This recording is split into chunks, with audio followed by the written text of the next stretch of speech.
Hey guys, I'm back again. I thought I'd go over this dust hood, dust collector, dust box, whatever you want to call it, that I made for my miter saw a couple years ago.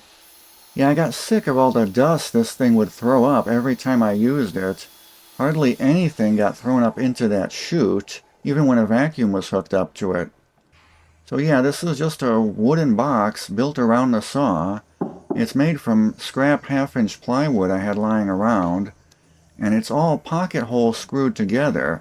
I didn't even use any glue because I wasn't sure if I was going to have to take this apart if it didn't work.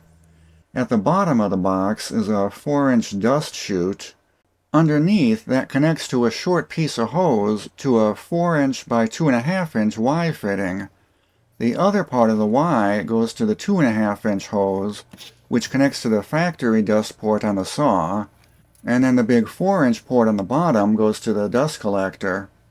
And to cut a notch in the box for the dust hose and the power cord to go through, I left enough length on it so you can still rotate the saw to 45 degrees and slide it out all the way. One thing I didn't plan for was when it's rotated this way, the motor housing will hit the side of the box when you slide it out.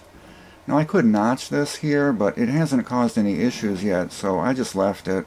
I did have to notch the sides a bit so these extendable wings could slide through.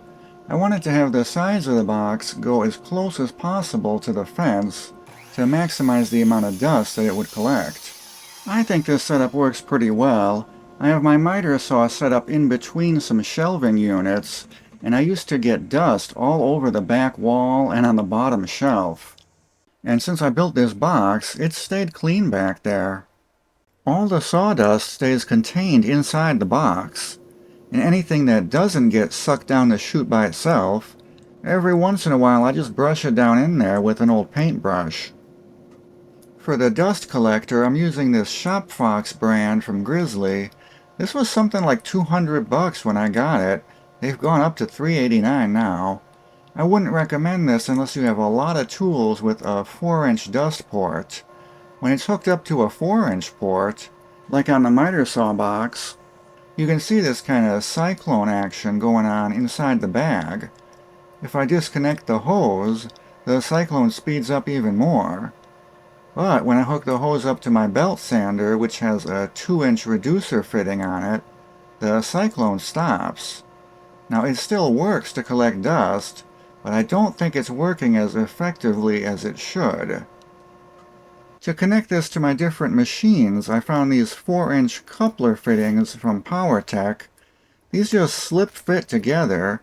They don't go on very tight unless you jam them together, but it creates a good enough seal and they're easy to remove to swap from one machine to another.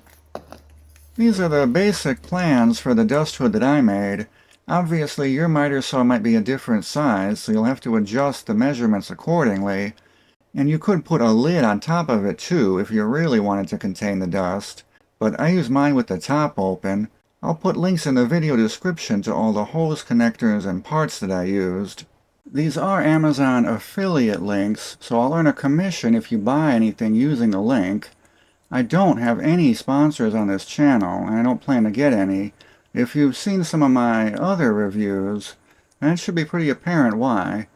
So those affiliate links are another way you can help support the channel. Anyway, let me know in the comments if you've built something like this, and if you incorporated any design elements that I didn't include in mine. Thanks for watching. See you later. Bye.